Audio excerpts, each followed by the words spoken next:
Alors que le pays attend toujours la formation d'un gouvernement 2 mois après la prestation de serment de Faure Gnassingbé, Gilbert Bavara tente de calmer les inquiétudes. Mais les rues grondent, et les doutes s'installent. 2 mois après l'entrée en vigueur de la nouvelle constitution, imposée sans large consultation populaire, le Togo est officiellement passé à un régime parlementaire. Désormais, Faure Gnassingbé occupe la fonction de président du Conseil, concentrant l'essentiel du pouvoir exécutif, tandis que Lucien Savy Tové, promu président de la République, n'incarne qu'un rôle symbolique, quasiment décoratif.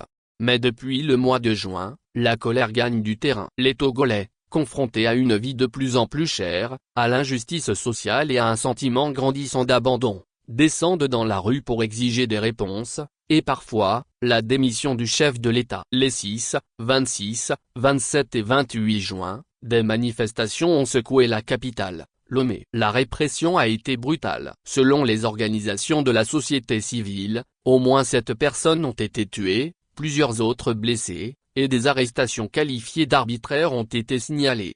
Lire aussi, Togo Interview, Gilbert Bavara sur les manifestations. Dans ce contexte de tensions sociales et politiques, marqué par l'organisation d'élections municipales sans gouvernement en place, sans une sortie publique du président du Conseil pour calmer les ardeurs des Togolais, une question majeure revient sur toutes les lèvres: qui gouverne réellement le pays?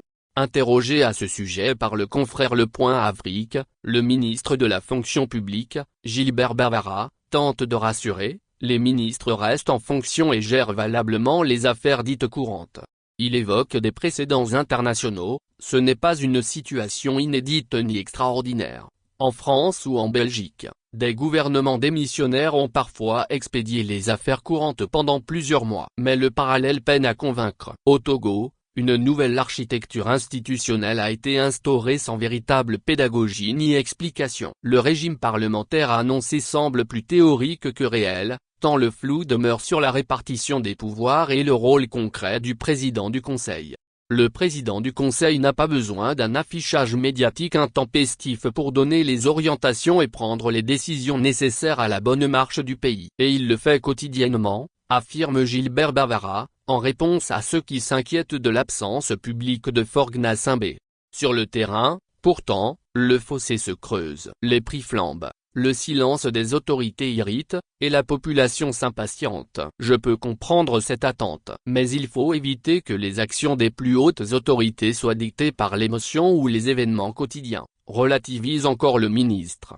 Il faut éviter la personnalisation du pouvoir et ne pas faire de fixation sur Faure Gnassingbé, plaide-t-il, défendant le principe d'une gouvernance collective prévue par la nouvelle constitution. Mais en l'absence de communication claire et d'un gouvernement officiellement en place, le Togo semble naviguer à vue, dans une mer de doute et de frustration. Actualité éditoriale featurait Pays politique Togo.